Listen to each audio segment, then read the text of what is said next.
Assalamualaikum warahmatullahi wabarakatuh. Perkenalkan, nama saya Maulina Cilvia, NIM 2001006. Saya akan menjelaskan pengantar dari komunikasi. Pengantar komunikasi dibagi menjadi 5, yaitu ada definisi komunikasi, kategori komunikasi, arah komunikasi, tipe komunikasi, dan media komunikasi. Yang pertama itu ada definisi komunikasi. Apa sih definisi komunikasi itu? Istilah komunikasi itu berasal dari bahasa Latin communicatio yang bersumber dari komunis yang berarti sama. Sama di sini maksudnya adalah sama makna. Jadi komunikasi itu dapat terjadi apabila terdapat kesamaan makna mengenai suatu pesan yang disampaikan oleh komunikator dan diterima oleh komunikan. Jadi kalau bisa diartikan itu, komunikasi itu adalah ucapan, tanda-tanda untuk memberikan informasi atau ucapan untuk memberi informasi dari satu orang ke orang lain. Terus biasanya komunikasi itu pengiriman dan penerimaan verbal dan pesannya itu non verbal menghasilkan respon. Ilmu komunikasi ini biasanya mempelajari percakapan dalam segala bentuk pertukaran informasi. Biasanya dilakukan menggunakan simbol, karena pertukaran informasi itu pasti ada sebuah makna dari dibalik itu. Kategori komunikasi itu ada 4, ada lisan, nonverbal, tertulis, dan visual. Yang pertama tuh ada lisan. Lisan mentransfer informasi melalui berbicara atau bahasa isyarat. Itu tuh biasanya contohnya tuh waktu presentasi, rapat, panggilan telepon gitu. Lisan gimana sih langkah-langkah yang dilakukan untuk mengembangkan keterampilan komunikasi verbal itu? Biasanya itu harus perbicaraannya tuh harus kuat dan percaya diri agar ide yang mau disampaikan tuh mudah untuk dipahami orang lain. Terus komunikasi verbal itu mendengarkan dengan penuh perhatian, keterampilan, atau secara aktif. Itu yang kedua, nonverbal.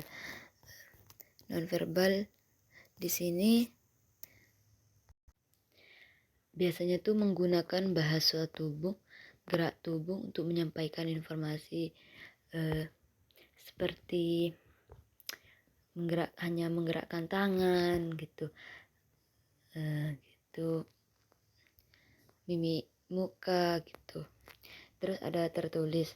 Tertulis itu ada komunikasi sederhana dan harus dimengerti, harus diperhatikan gitu, dan harus memperhatikan. Terus ada visual. Visual ini komunikasi yang agak menyinggung, jadi harus memperhatikan visualismenya. Biasanya itu menggunakan foto ataupun gambar.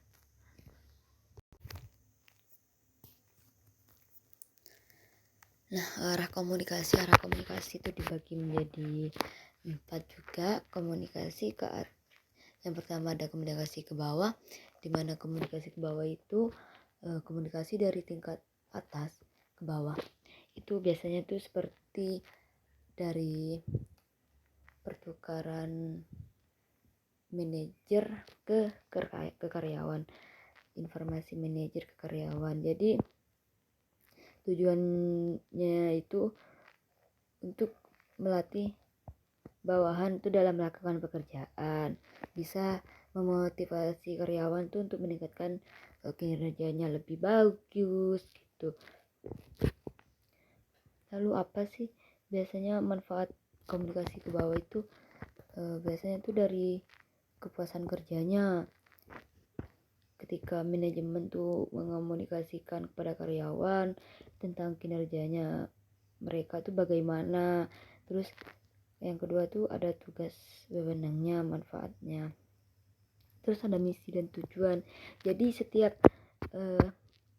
pembicaraan dari manajemen karyawan tuh diberitahu tentang misi dan tujuan organisasinya, lalu bagaimana sih mereka dapat menjadi seperti aset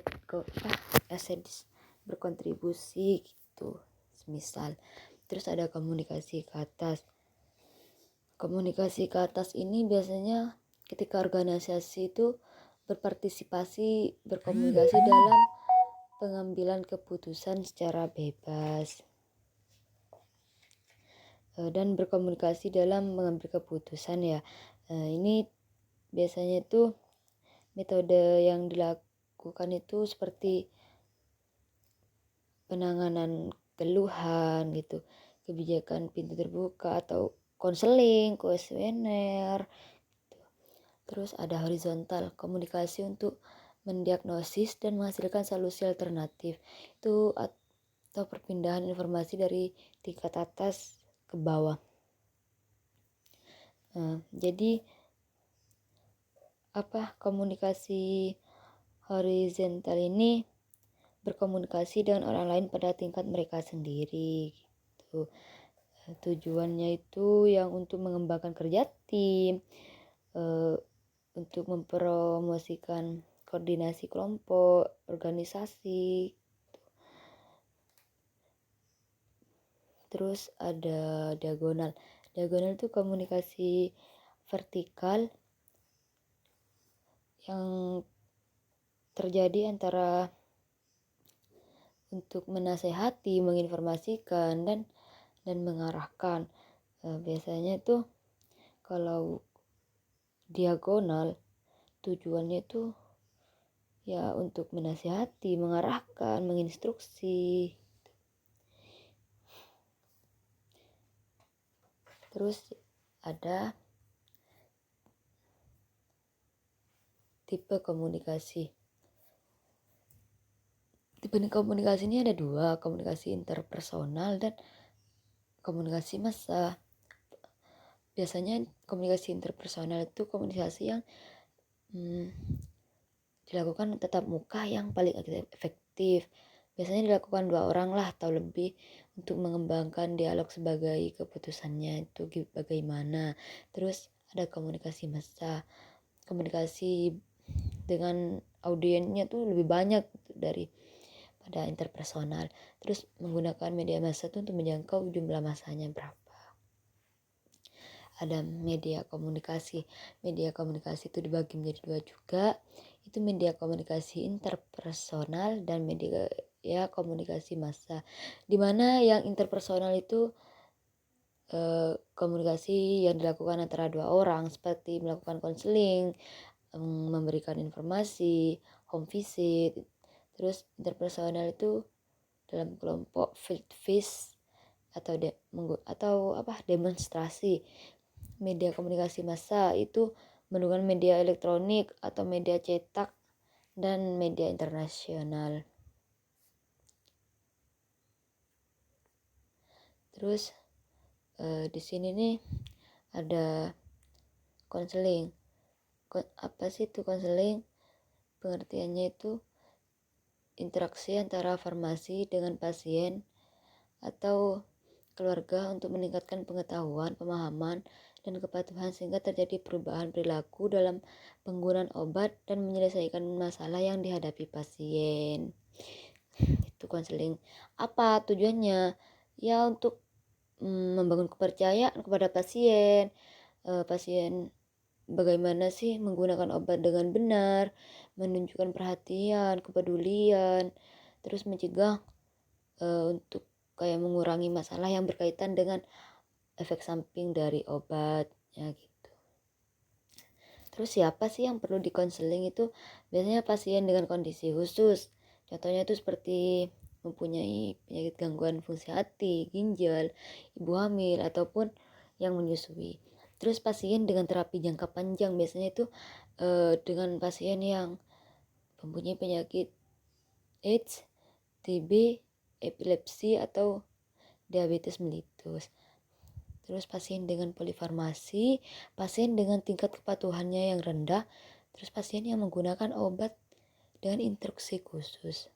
Terus pertanyaan apa aja yang harus ditanyakan gitu ketika melakukan konseling? Yang pertama itu apa sih yang disampaikan dokter tentang obat Anda? Terus ada apa yang dijelaskan oleh dokter tentang bagaimana cara pemakaian obatnya? Terus apa yang dijelaskan oleh dokter tentang bagaimana sih hasil setelah Anda menerima terapi obat ini gitu. Sekian dari saya. Assalamualaikum warahmatullahi wabarakatuh.